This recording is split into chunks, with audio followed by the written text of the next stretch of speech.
여보, 우리 아기가. 전화기 너머로 들려오는 건 골프채가 공을 치는 경쾌한 소리였습니다.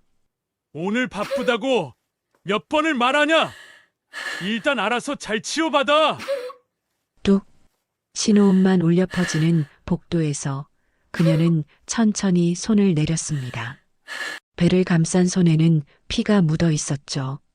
구급대원들이 급하게 움직이고 간호사들이 뛰어다니고 의사들이 긴급회의를 하고 있었습니다.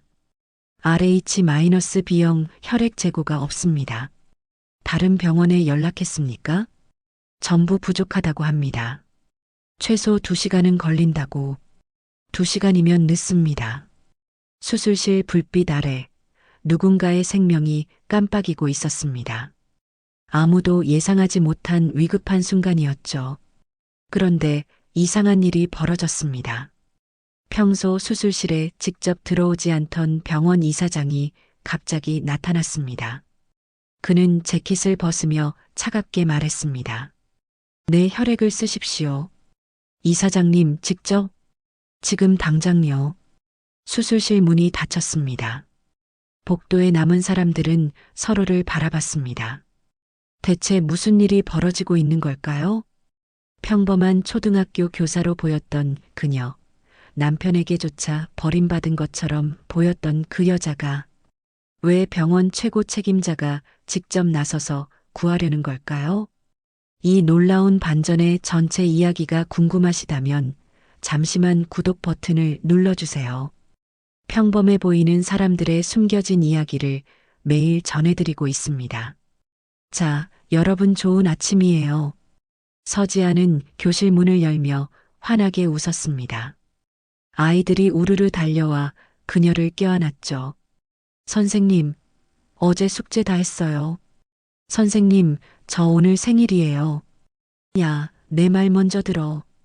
아이들의 제잘거림이 교실을 가득 채웠습니다.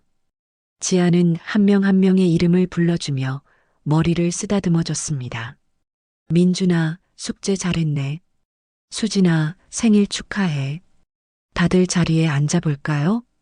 조회 시간이 끝나고 아이들이 운동장으로 나가자 교무실은 잠시 고요해졌습니다. 지아는 책상 서랍에서 휴대전화를 꺼냈습니다. 남편에게서 온 문자는 없었습니다. 어제도, 그제도, 지난주도 마찬가지였습니다. 괜찮아, 바쁜 거겠지. 지아는 스스로에게 말했습니다. 하지만 가슴 한편이 무겁게 가라앉는 건 어쩔 수 없었죠.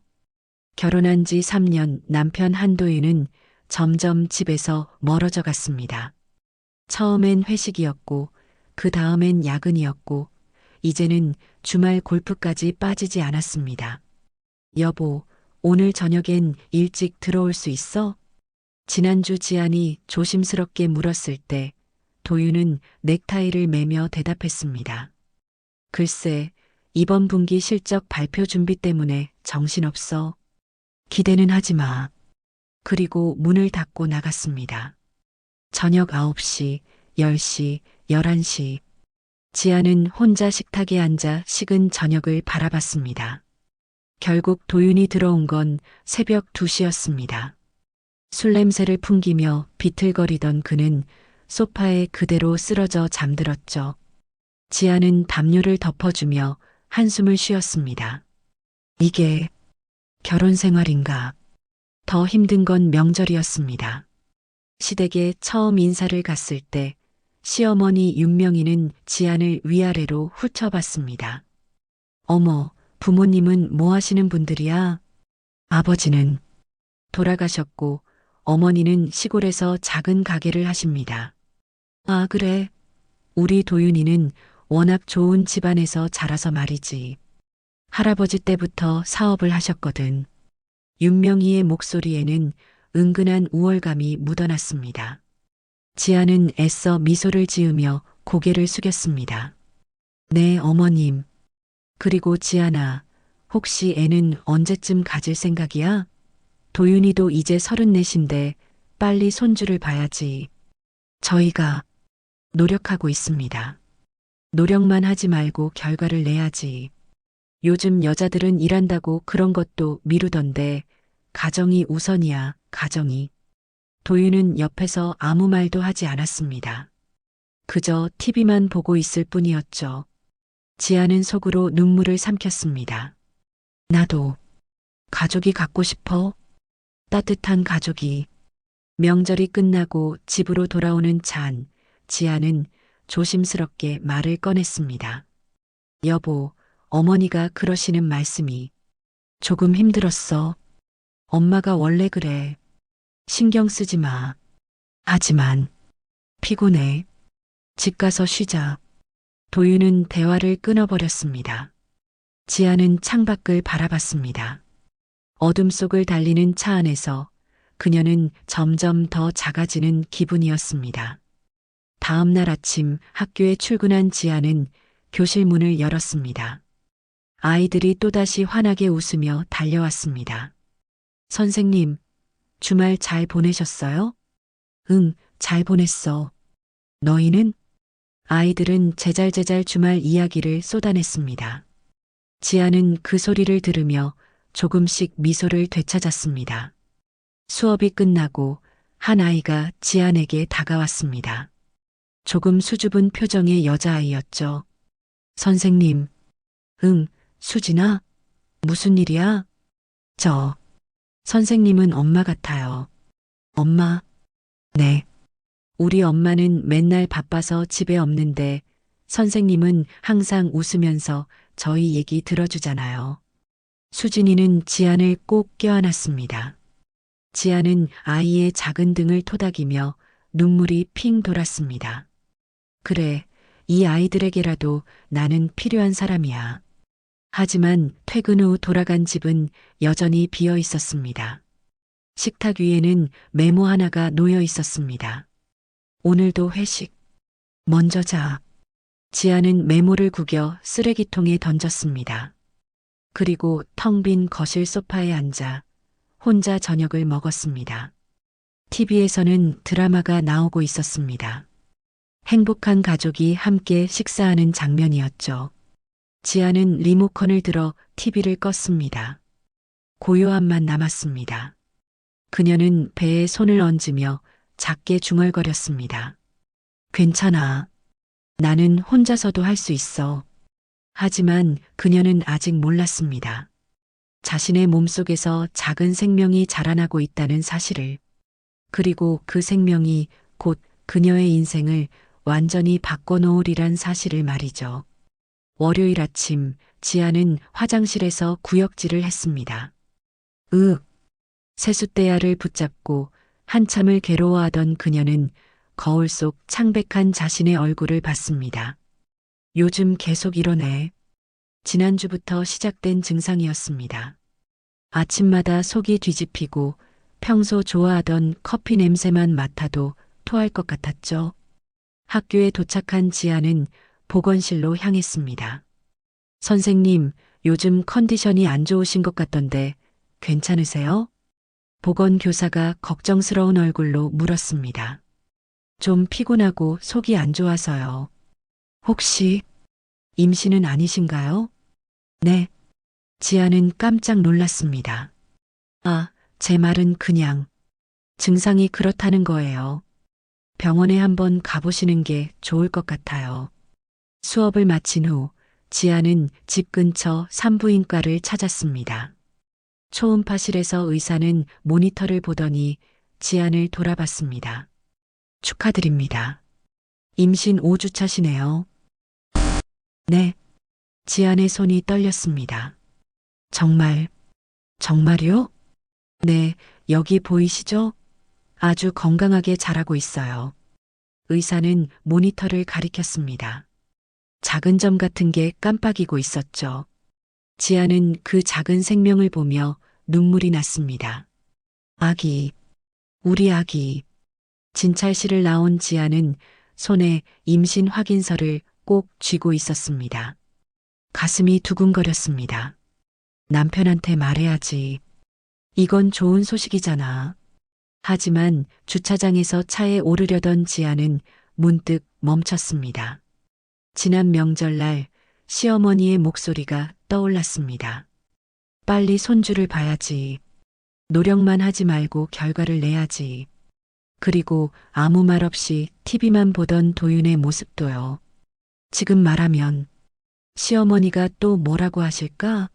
아니면 관리 잘하라고 간섭하시려나? 지아는 천천히 고개를 저었습니다. 조금만 기다려보자. 안정기 들어가면 그때 말하자. 집으로 돌아온 지아는 임신 확인서를 서랍 깊숙한 곳에 숨겼습니다. 저녁 8시 도윤에게서 문자가 왔습니다. 오늘 회식. 늦을 것 같음. 지아는 한숨을 쉬며 휴대전화를 내려놨습니다. 괜찮아. 혼자서도 할 수 있어. 다음 날부터 지아는 더욱 조심스럽게 생활했습니다. 무거운 짐은 들지 않았고 아이들과 놀 때도 격한 움직임은 피했습니다. 선생님, 오늘은 우리랑 술래잡기 안 하세요? 선생님이 오늘은 좀 피곤해서 그래. 너희끼리 놀아볼까? 아이들은 고개를 갸웃거리며 운동장으로 나갔습니다. 동료 교사가 다가와 물었습니다. 지안 씨, 요즘 안색이 안 좋은데 괜찮아요? 네, 그냥 좀 피곤해서요. 무리하지 말고 힘들면 말해요. 제가 도와줄게요. 고맙습니다. 지아는 억지로 웃었습니다. 집에서도 마찬가지였습니다. 도윤은 여전히 늦게 들어왔고 주말에도 골프 약속이 잡혀 있었습니다. 여보, 이번 주말엔 같이 시간 좀 보낼 수 있을까? 지안이 조심스럽게 물었습니다.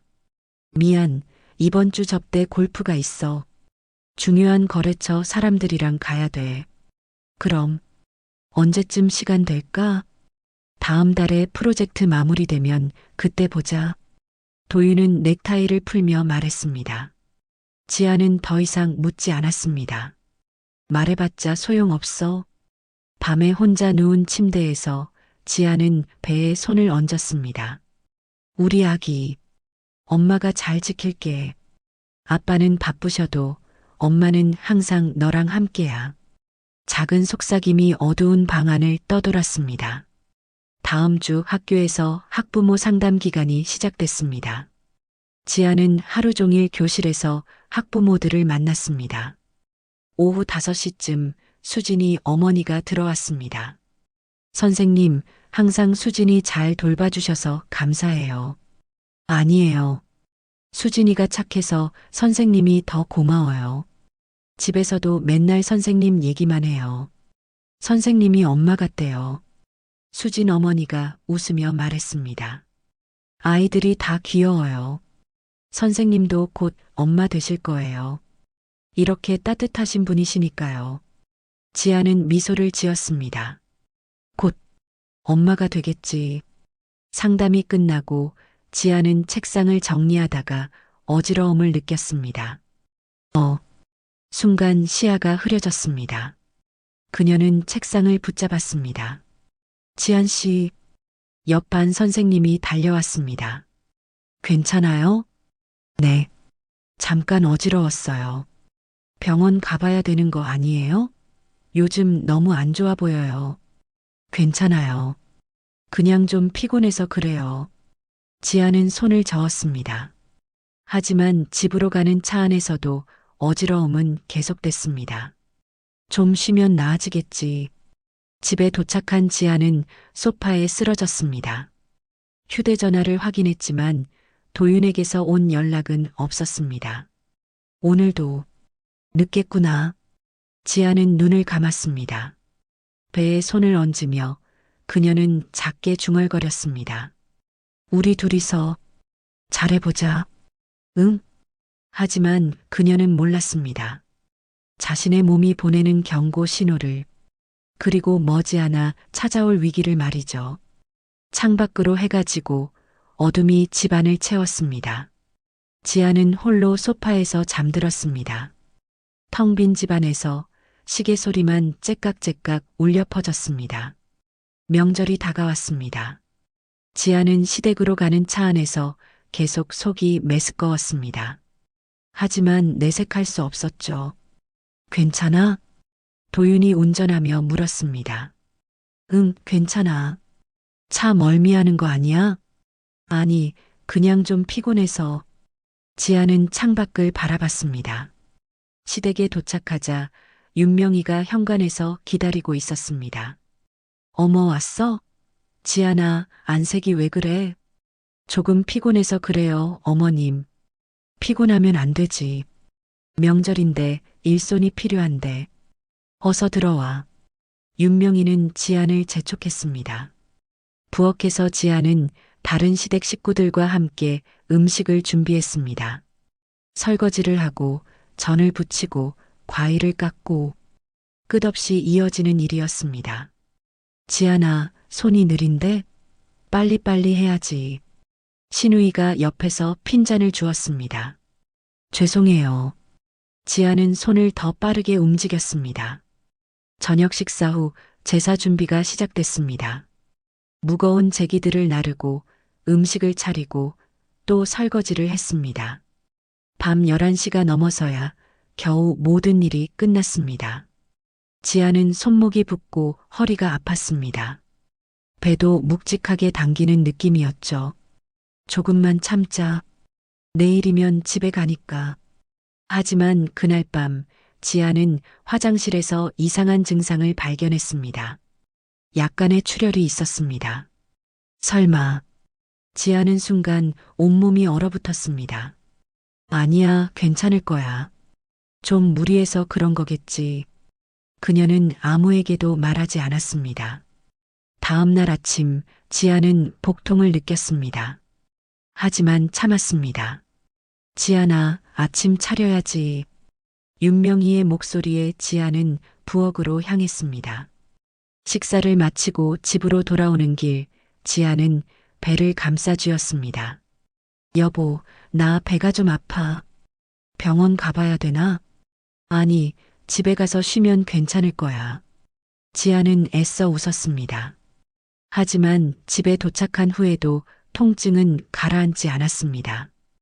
다음 날 월요일, 지아는 학교에 출근했습니다. 선생님, 괜찮으세요? 얼굴이 너무 안 좋아 보여요. 동료 교사가 걱정스럽게 물었습니다. 괜찮아요. 명절에 좀 피곤해서요. 무리하지 마세요. 지아는 고개를 끄덕였습니다. 수업 중에도 계속 배가 아팠습니다. 하지만 아이들 앞에서 내색할 수 없었죠. 자, 여러분. 오늘은 현장 체험학습 가는 날이에요. 다들 준비됐죠? 네. 아이들이 신나서 소리쳤습니다. 버스를 타고 과학관으로 향했습니다. 지아는 버스 뒷좌석에 앉아 배를 쓸어내렸습니다. 조금만 더 버티자. 과학관에 도착한 아이들은 이곳저곳을 뛰어다니며 구경했습니다. 선생님, 여기 봐요. 선생님, 사진 찍어주세요. 지아는 아이들을 따라다니며 웃었습니다. 하지만 걸음마다 배가 조여왔습니다. 점심시간 야외 잔디밭에서 아이들과 함께 도시락을 먹었습니다. 선생님은 안 드세요? 선생님은 배가 안 고파서. 너희들 많이 먹어. 사실 먹을 수가 없었습니다. 속이 뒤집혔고 배는 점점 더 아파왔습니다. 오후 2시쯤 지아는 벤치에 잠시 앉았습니다. 선생님, 괜찮으세요? 인솔 교사가 다가와 물었습니다. 네, 잠깐 쉬려고요. 얼굴이 너무 창백해요. 보건실 가보시는 게. 괜찮아요. 아이들 봐야죠. 지아는 일어섰습니다. 하지만 그때였습니다. 갑자기 배에 날카로운 통증이 밀려왔습니다. 지아는 비틀거렸습니다. 선생님. 아이들이 놀라서 달려왔습니다. 선생님, 괜찮아요? 선생님, 왜 그래요? 지아는 벤치를 붙잡으려 했지만 다리에 힘이 풀렸습니다. 누가? 구급차. 그녀는 쓰러졌습니다. 아이들의 울음소리와 비명소리가 어지럽게 섞였습니다. 선생님. 누군가 지안을 흔들었습니다. 인솔 교사가 급하게 전화를 걸었습니다. 네, 구급차 좀 보내주세요. 교사가 쓰러졌어요. 지아는 흐릿한 의식 속에서 휴대전화를 꺼냈습니다. 떨리는 손으로 도윤의 번호를 눌렀습니다. 여보. 응? 무슨 일이야? 나 지금 쓰러져서 병원 가야 할 것 같아. 전화기 너머로 골프채가 공을 치는 소리가 들렸습니다. 지금 미안한데 나 지금 중요한 라운딩 중이야. 접대 골프라 빠질 수가 없어. 하지만 병원비 카드로 쓰고 나중에 전화할게. 끊는다. 신호음만 울렸습니다. 지아는 휴대전화를 손에서 떨어뜨렸습니다. 눈물이 흘러내렸습니다.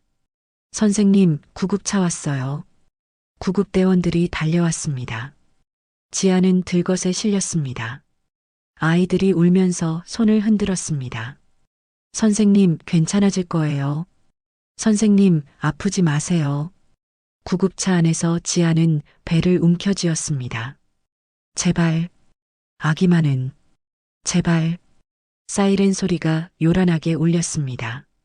구급대원이 말했습니다. 조금만 참으세요. 곧 도착합니다. 하지만 지아는 이미 의식을 잃어가고 있었습니다. 흐릿해지는 시야 속에서 그녀는 마지막으로 생각했습니다. 여보, 왜 나한테? 그리고 모든 게 어두워졌습니다. 구급차는 한빛병원으로 향했습니다. 응급실 입구에서 간호사들이 급하게 움직였습니다. 환자 들어옵니다. 의사들이 뛰어왔습니다. 그리고 그 순간 병원 어딘가에서 한 남자가 복도를 걸어오고 있었습니다. 그는 아직 몰랐습니다. 자신의 운명이 지금 막 바뀌려 하고 있다는 사실을 말이죠. 응급실 불빛이 눈부셨습니다.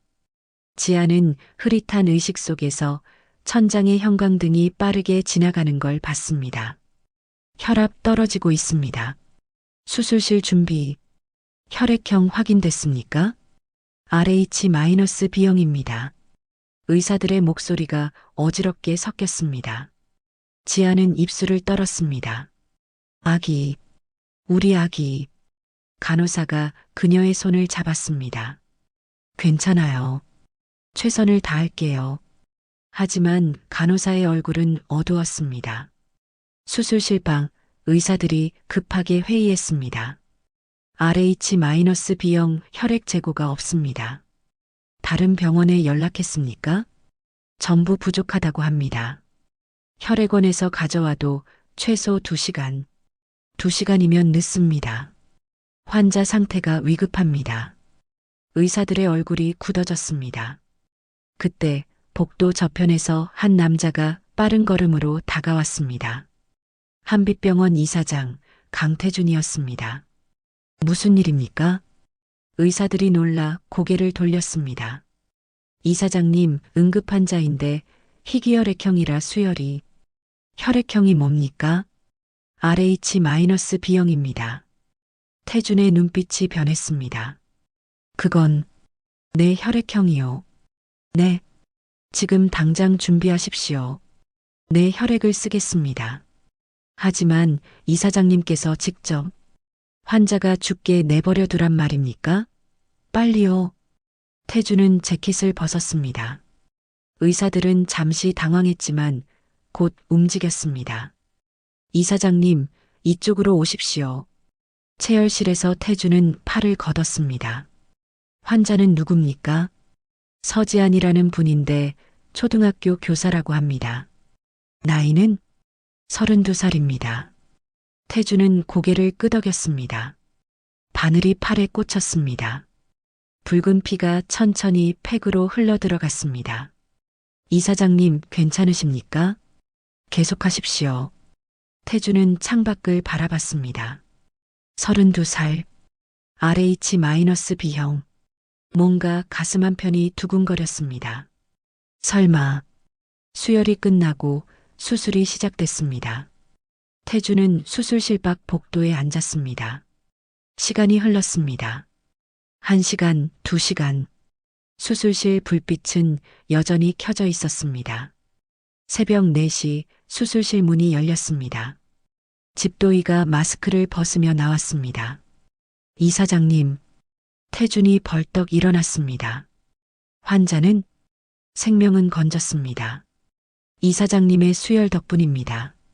태준은 안도의 한숨을 쉬었습니다. 하지만 집도이의 표정이 어두워졌습니다. 아이는 지키지 못했습니다. 죄송합니다. 태준은 아무 말도 하지 못했습니다. 환자는 임신 사실을 알고 있었습니까? 네. 출혈이 심했고 이미 상태가. 집도이는 고개를 숙였습니다. 병실로 옮겨진 지아는 여전히 의식이 없었습니다. 태준은 유리창 너머로 그녀를 바라봤습니다. 창백한 얼굴, 가는 숨소리. 그런데 이상했습니다. 뭔가 낯익은 느낌이었습니다. 저 얼굴, 어디서? 태준은 가까이 다가갔습니다. 그리고 그녀의 얼굴을 자세히 봤습니다. 눈매, 코, 입술. 심장이 빠르게 뛰었습니다. 설마 그럴 리가. 태준은 주머니에서 오래된 사진 한 장을 꺼냈습니다. 30년 전 화재가 나던 날 찍은 마지막 가족 사진. 그 사진 속 어린 딸의 얼굴과 지금 병상에 누운 여자의 얼굴이 겹쳐 보였습니다. 아니야, 그럴 리 없어. 그 아이는 그날. 하지만 태준의 손은 떨렸습니다. 간호사가 다가왔습니다. 이사장님, 괜찮으십니까? 환자 보호자는 어디 있습니까? 아직 연락이 안 닿는다고 합니다. 남편분이라는 분께서 골프 중이라. 태준의 얼굴이 굳었습니다. 골프? 네. 나중에 전화하겠다고. 그런 자가 남편이라니. 태준의 목소리는 차가웠습니다. 병실 문이 열리고 한 간호사가 들어왔습니다. 최서연이었습니다. 이사장님, 제가 환자를 돌보겠습니다. 잘 부탁합니다. 서연은 지안의 이마에 젖은 수건을 얹어줬습니다. 어떤 분이에요? 초등학교 교사라고 합니다. 아, 아이들 가르치시는 분이구나. 착한 분 같은데. 서연은 지안의 손을 잡아줬습니다. 새벽 6시 지안이 천천히 눈을 떴습니다. 어기, 깨어나셨어요? 괜찮으세요? 서연이 반갑게 웃었습니다. 지안은 천장을 바라보다가 갑자기 배를 움켜쥐었습니다. 아기, 우리 아기는. 서연의 표정이 어두워졌습니다. 환자분, 말해줘요. 제발. 죄송합니다. 그 한마디면 충분했습니다. 지안의 눈에서 눈물이 주르르 흘러내렸습니다. 소리 없는 비명이 병실을 채웠습니다. 서연은 그녀를 꼭 안아줬습니다. 울어도 돼요. 괜찮아요. 지아는 서연의 어깨에 얼굴을 묻고 울었습니다. 복도 너머에서 태주는 그 광경을 지켜봤습니다. 가슴이 먹먹했습니다. 저 아이가 정말 내 딸이라면. 그는 주머니에서 휴대전화를 꺼냈습니다. 그리고 병원 연구소에 전화를 걸었습니다. 나요. 긴급 DNA 검사를 의뢰하고 싶은데. 이사장님, 누구 것을 검사하시려고. 비밀로 부탁합니다. 결과가 나오면 제게만 알려주십시오. 태주는 전화를 끊었습니다. 그리고 다시 병실을 바라봤습니다. 지아는 여전히 울고 있었습니다. 혼자서, 남편도 없이, 가족도 없이. 태주는 주먹을 꽉 쥐었습니다. 만약 정말 내 딸이라면 다신 혼자 두지 않을 거야. 해가 떠올랐습니다. 새로운 날이 시작됐습니다. 하지만 지안에게 그 아침은 가장 어두운 시간이었습니다. 그녀는 창밖의 햇살을 보며 조용히 울었습니다. 미안해. 엄마가. 미안해. 작은 속삭임이 병실에 스며들었습니다. 복도에서 태주는 그 모습을 지켜보며 눈시울을 붉혔습니다. 그리고 마음속으로 다짐했습니다. 반드시 진실을 알아낼 거야. 사흘 후 태주는 연구소에서 봉투 하나를 받았습니다. 집무실 문을 잠그고 그는 천천히 봉투를 뜯었습니다. 손이 떨렸습니다. 검사 결과지를 펼쳤습니다. 친자 확률 99.99%. 태준의 눈에서 눈물이 흘러내렸습니다. 지아나. 그는 책상에 주저앉았습니다. 30년을 찾아 헤맸습니다. 화재 현장에서 사라진 딸. 시체도 찾지 못했던 그 아이가 살아 있었습니다. 어떻게 이럴 수가. 태주는 오래된 사진을 꺼내봤습니다. 화재 나기 전날 찍은 가족 사진. 그 속에 2살배기 딸. 미안하다. 아빠가 늦었구나. 그는 한참을 울었습니다. 하지만 마음을 추스렸습니다. 아직 말할 때가 아니야. 저 아이가 충격을 받으면 안 돼. 태주는 결과지를 금고에 넣었습니다. 그리고 병실로 향했습니다. 병실에서 지아는 창밖만 바라보고 있었습니다. 서연이 그녀의 곁을 지키고 있었죠. 식사는 좀 하셨어요? 먹고 싶지 않아요. 조금이라도 드셔야 회복이 빨라요. 지아는 대답하지 않았습니다. 태준이 문을 두드렸습니다. 들어가도 되겠습니까? 이사장님. 서연이 일어났습니다. 태준은 지안을 바라봤습니다. 내 딸이구나. 환자분 괜찮으십니까? 지안은 고개를 돌렸습니다. 생명을 구해주셔서 감사합니다. 당연한 일을 했을 뿐입니다. 제 혈액형이 희귀하다고 들었어요. 이사장님께서 직접. 우연이었습니다. 제 혈액형도 같았으니까요. 지아는 작게 웃었습니다. 신기한 인연이네요. 태주는 가슴이 뭉클했습니다. 인연이 아니야. 넌 내 피를 나눈 딸이야. 하지만 입 밖으로 내지 않았습니다. 보호자분은 아직도 안 오셨습니까? 서연이 물었습니다. 지안의 표정이 어두워졌습니다. 남편은 바쁜 사람이에요. 아무리 바빠도 이건 괜찮아요. 익숙해요. 지안의 목소리는 담담했습니다. 태주는 주먹을 꽉 쥐었습니다. 저런 자가 내 딸의 남편이라니. 그날 오후 태주는 비서를 불렀습니다. 환자 서지안에 대해 알아봐 주십시오. 무엇을 조사하면 되겠습니까? 가족관계, 결혼 여부, 남편 직장. 모든 정보를 수집해 주십시오. 알겠습니다.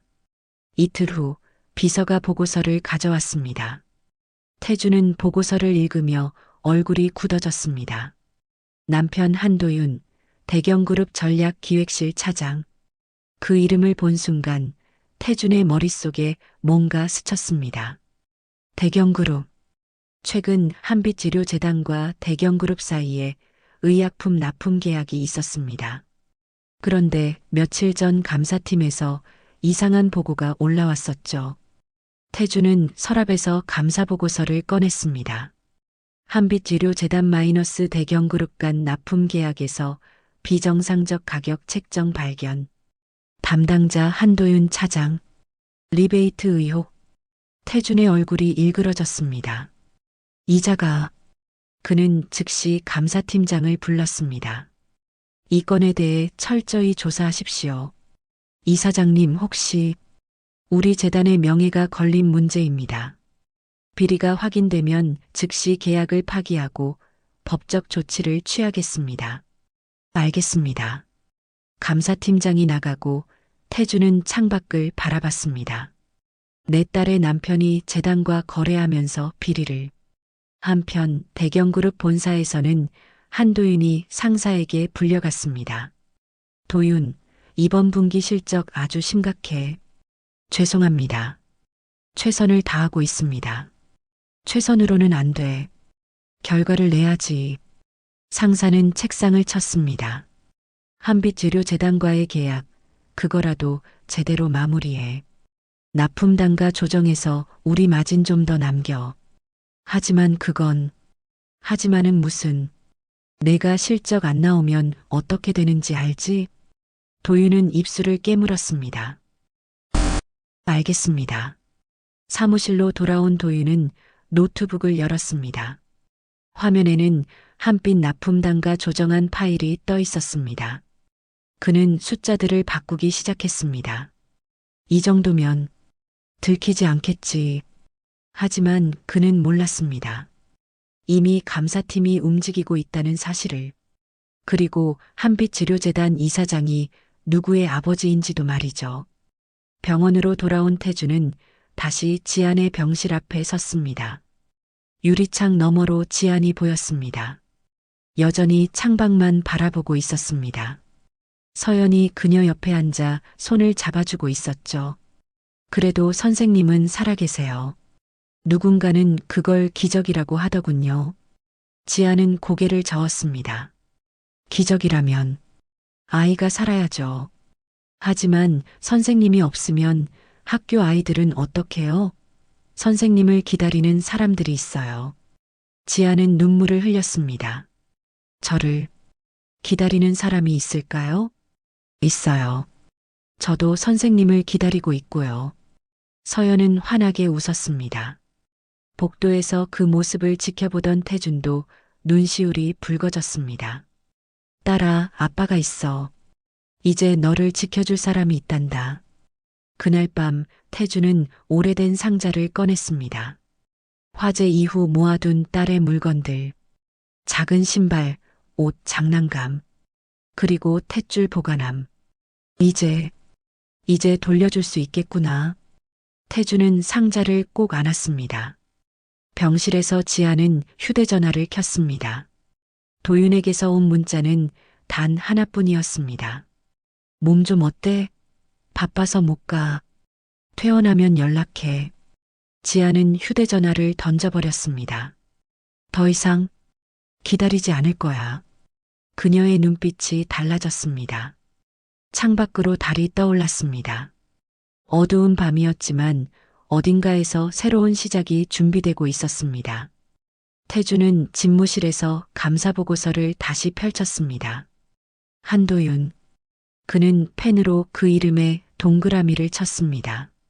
내 딸을 버린 자, 그리고 재단을 배신한 자.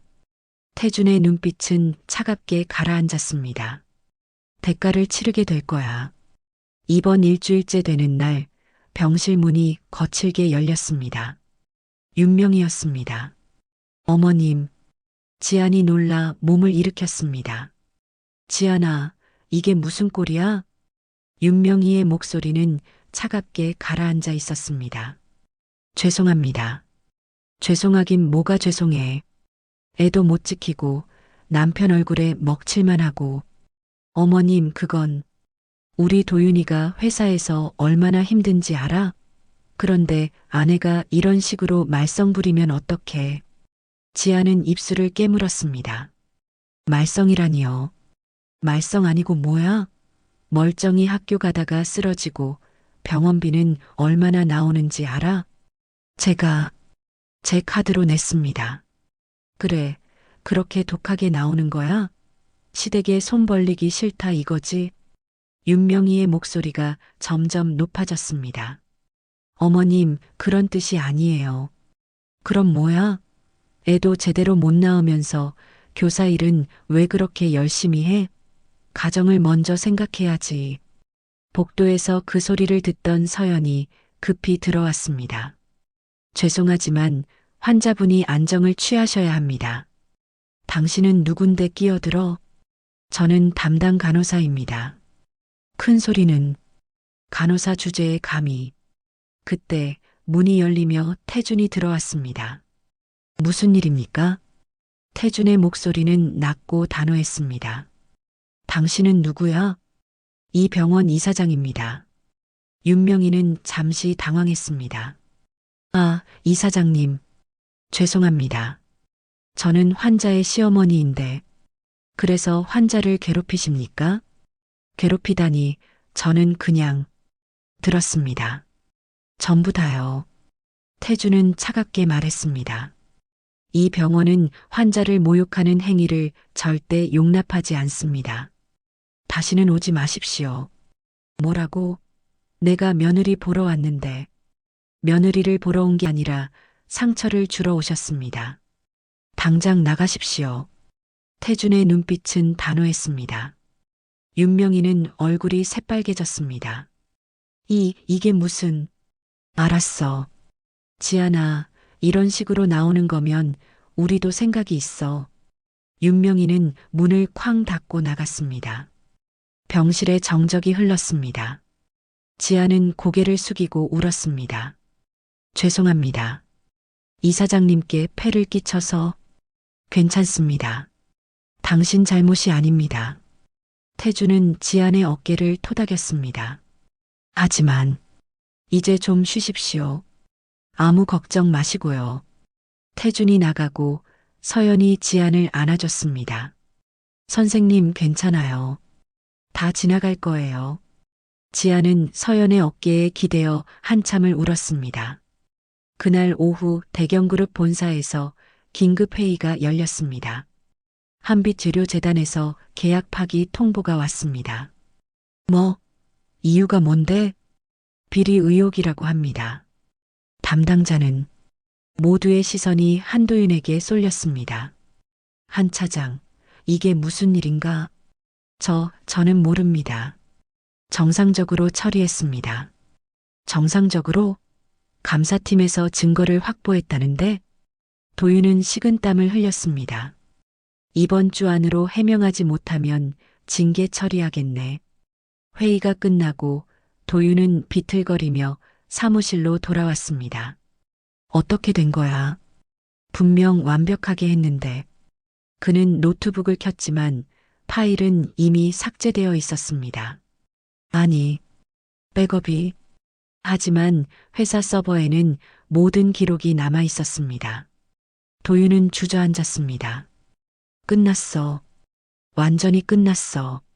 저녁 그는 술에 취해 병원으로 향했습니다. 병실 문을 열자 지안이 창가에 서 있었습니다. 왔어? 지안의 목소리는 평온했습니다.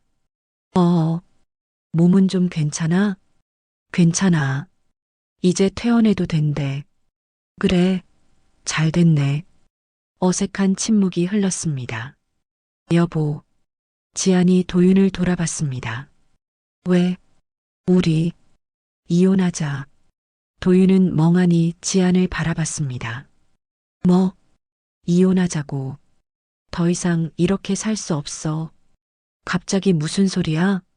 갑자기가 아니야. 난 오래전부터 생각해왔어. 지안은 서랍에서 서류 봉투를 꺼냈습니다. 이혼 서류야. 서명만 하면 돼. 지안아, 진정해. 내가 지금 힘들어서 그런 거야. 힘들어서가 아니야. 이제 깨달았어. 지안의 눈빛은 담담했습니다. 당신은 날 사랑한 적이 없었어. 그냥 필요해서 결혼했을 뿐이지. 그게 무슨... 내가 쓰러졌을 때 당신은 골프를 쳤어. 우리 아이가 죽어가는데. 도윤은 할 말을 잃었습니다. 미안해. 나도 그때 미안하다는 말 이제 듣기 싫어. 당신 어머니가 날 모욕할 때도 당신은 아무 말 없었어. 엄마는 원래 그래. 원래 그런 게 아니야. 당신이 날 지켜주지 않은 거야. 지안의 목소리가 높아졌습니다.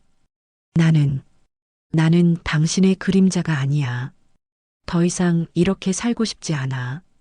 도윤은 고개를 떨구었습니다. 좋아. 뭐? 좋아. 내가 그렇게 원하면. 끝내자. 도윤은 펜을 들어 서류에 서명했습니다. 어차피 나도 이제 끝이야. 회사에서 잘릴 것 같아. 그건 당신이 잘못한 거잖아. 그래. 다 내 잘못이지. 만족해? 도윤은 서류를 던지듯 건넸습니다. 그럼 잘 살아. 나는 간다. 문이 닫혔습니다. 지아는 서명된 서류를 보며 눈물을 흘렸습니다. 하지만 이상했습니다. 슬프기보다는 홀가분했습니다. 이제 진짜 자유로워졌어. 복도에서 태준이 모든 걸 지켜봤습니다. 그는 조용히 미소 지었습니다. 잘했어, 딸아. 이제 아빠가 너를 지켜줄게. 밤이 깊어갔습니다. 지아는 창밖의 달을 보며 혼잣말을 했습니다. 엄마, 이제 새로 시작할 수 있을 것 같아요. 멀리서 교회 종소리가 울렸습니다. 12번 자정이었습니다. 새로운 날이 시작되고 있었습니다. 퇴원날 지아는 짐을 정리하고 있었습니다. 선생님, 어디로 가실 거예요? 서연이 물었습니다. 일단 친구 집에 며칠 있을까 해요. 그리고 원룸이라도 알아봐야죠. 혼자 괜찮으시겠어요? 괜찮아요. 이제 익숙해요. 지아는 쓸쓸하게 웃었습니다. 그때 문이 노크됐습니다. 들어가도 되겠습니까? 태준이었습니다. 이사장님, 잠깐 시간 좀 내주겠어? 태준은 의자를 당겨 앉았습니다. 손이 떨렸습니다. 지안 씨, 아니, 지안아. 네, 내가 할 말이 있어. 태준은 주머니에서 봉투를 꺼냈습니다. 이게 뭔가요? 먼저 봐. 지아는 봉투를 열었습니다. 순간 손이 떨렸습니다. DNA 검사 결과지였습니다. 이건 내 딸이야. 내가. 지아는 숨이 막혔습니다. 무슨 말씀이세요? 30년 전 병원 화재가 있었어. 그날 내 딸이 실종됐지. 2살이었어. 이름은 강민지. 태준의 목소리가 떨렸습니다. 제가 민지? 그래. 내가 내 딸이야. 태준은 오래된 사진을 꺼냈습니다. 이 사진. 화재 전날 찍은 마지막 가족 사진이야. 지아는 떨리는 손으로 사진을 받았습니다. 사진 속에는 젊은 부부와 어린 여자아이가 있었습니다. 이 아이가 너야. 눈매를 봐. 똑같잖아. 지아는 사진 속 아이와 자신의 얼굴을 비교했습니다. 정말 닮았습니다. 하지만 저는 입양됐어요. 고아원에서 화재 현장에서 실종된 후 어딘가로 보내졌겠지. 그리고 고아원으로. 태준은 눈물을 흘렸습니다. 미안하다. 아빠가 늦었어. 지안의 눈에서도 눈물이 쏟아졌습니다. 아빠라고요? 그래. 내가 내 아빠야. 지아는 믿을 수 없다는 표정으로 검사 결과지를 다시 봤습니다. 99.99%. 틀림없어. 넌 내 딸이야. 지아는 서류를 떨어뜨리고 태준을 바라봤습니다. 왜 이제야요? 몰랐어. 내가 응급실에 실려왔을 때 희귀혈액형이 같아서 수혈하면서 뭔가 이상한 느낌이 들었어. 태준은 지안의 손을 잡았습니다. 그래서 DNA 검사를 했어. 그리고 기적이 일어났어. 엄마는 어디 계세요? 태준의 얼굴이 어두워졌습니다. 화재 당시 너를 찾으려다 돌아가셨어. 엄마가. 지아는 주저앉았습니다. 미안해. 엄마를 못 만나게 해서. 아니에요. 엄마는 날 지키려다. 두 사람은 서로를 껴안고 울었습니다. 30년의 시간이 그 순간 녹아내렸습니다. 아빠, 정말 제 아빠예요? 그래. 내 딸 민지야. 전 서지안인데. 지안도 좋아. 그게 내 이름이니까. 태준은 지안의 머리를 쓰다듬었습니다. 이제 혼자가 아니야. 아빠가 있어. 지안은 태준의 가슴에 얼굴을 묻고 울었습니다. 문 밖에서 서연도 눈물을 흘리며 지켜봤습니다. 정말 기적이네요. 한참을 울던 지안이 물었습니다. 그럼 제가 쓰러졌을 때 아빠가 절 구한 거예요? 그래. 내 피를 받은 거야. 아빠의 피. 지아는 자신의 팔을 보았습니다. 그럼 전 정말 아빠 딸이구나. 그래, 내 딸이야. 지아는 다시 울었습니다. 하지만 이번엔 슬픔이 아니었습니다. 고마워요, 아빠. 살려주셔서 당연한 일을 했을 뿐이야. 태준도 눈물을 닦았습니다. 이제 집에 가자. 우리 집으로. 집이요? 그래, 내 집이야. 30년 동안 비워뒀던 내 방이 있어. 지아는 믿을 수 없다는 표정으로 태준을 바라봤습니다. 정말 꿈 같아요. 꿈이 아니야. 이제 넌 혼자가 아니야. 태준은 일어섰습니다. 짐은 내가 챙길게. 넌 그냥 따라오기만 하면 돼. 하지만은 없어. 아빠 말 들어야지. 태준은 환하게 웃었습니다. 지안도 따라 웃었습니다. 32년 인생에서 처음으로 진짜 가족을 만난 순간이었습니다. 병원을 나서며 태준이 말했습니다. 지안아, 이제부터 학교는 어떻게 할 거야? 복직하고 싶어요. 아이들이 기다리고 있을 거예요. 그래, 좋은 생각이야. 하지만 제가 선생님으로 있으면 아빠 체면에. 무슨 소리야? 교사는 정말 훌륭한 직업이야. 자랑스럽다. 지아는 감동받았습니다. 고마워요, 아빠. 차를 타고 가는 길 태준이 물었습니다. 그 사람, 한도윤과는 완전히 끝났지? 네. 이혼 서류 작성했어요. 잘했어. 그런 놈은 내 곁에 있을 자격이 없어. 아빠도 알고 계셨어요? 다 알고 있었어. 회사 비리까지도. 지아는 놀랐습니다. 그럼 아빠가 계약을 끊었어. 그런 자와는 거래할 수 없으니까. 지아는 복잡한 표정을 지었습니다. 미안해요. 제 남편 때문에. 내 잘못이 아니야. 그놈이 스스로 자초한 일이지. 태주는 지안의 손을 꼭 잡았습니다. 이제 새로 시작하자. 우리 둘이서. 네, 아빠. 차는 저택으로 향했습니다. 저택 앞에 도착하자 지아는 입을 다물지 못했습니다. 여기가 우리 집이에요? 그래. 집 안으로 들어가자 오래된 가구들이 보였습니다. 태주는 2층으로 안내했습니다. 여기 내 방이야. 문을 열자 깨끗하게 정리된 방이 나타났습니다. 30년 동안 이대로 보관했어. 언젠가 돌아올 거라 믿으면서. 방 한편에는 어린아이의 사진들이 걸려 있었습니다. 이게 저예요? 그래. 우리 민지.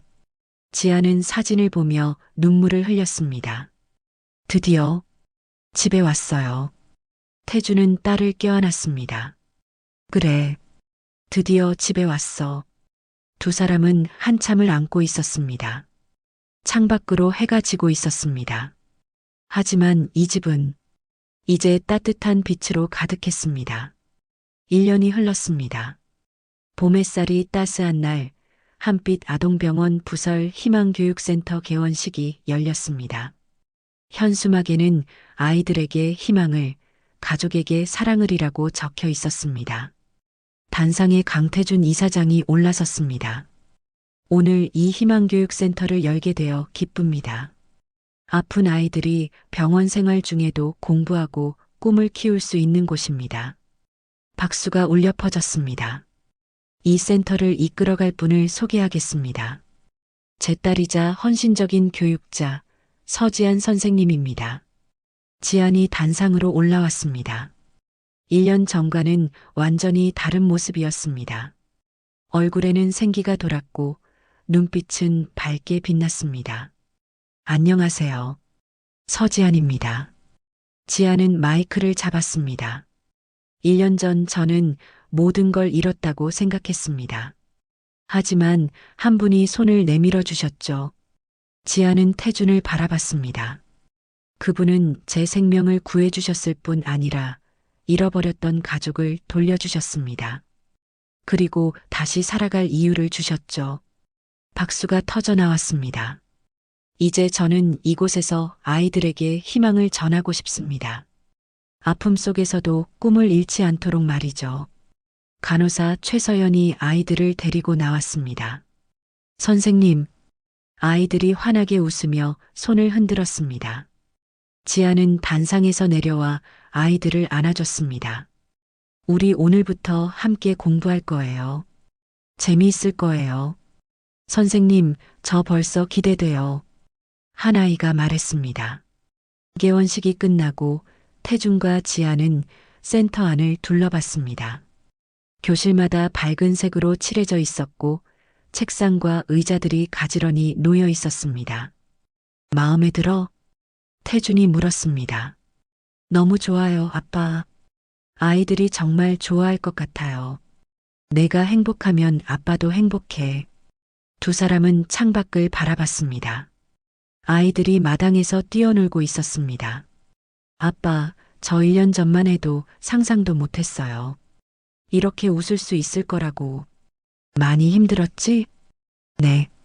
하지만 아빠가 있어서 버틸 수 있었어요. 지아는 태준의 손을 잡았습니다. 고마워요. 날 찾아줘서. 아빠가 더 고마워. 다시 돌아와줘서. 서연이 다가왔습니다. 이사장님, 지안 선생님. 첫 수업 준비됐어요. 벌써? 그럼 가볼까? 지아는 교실로 들어갔습니다.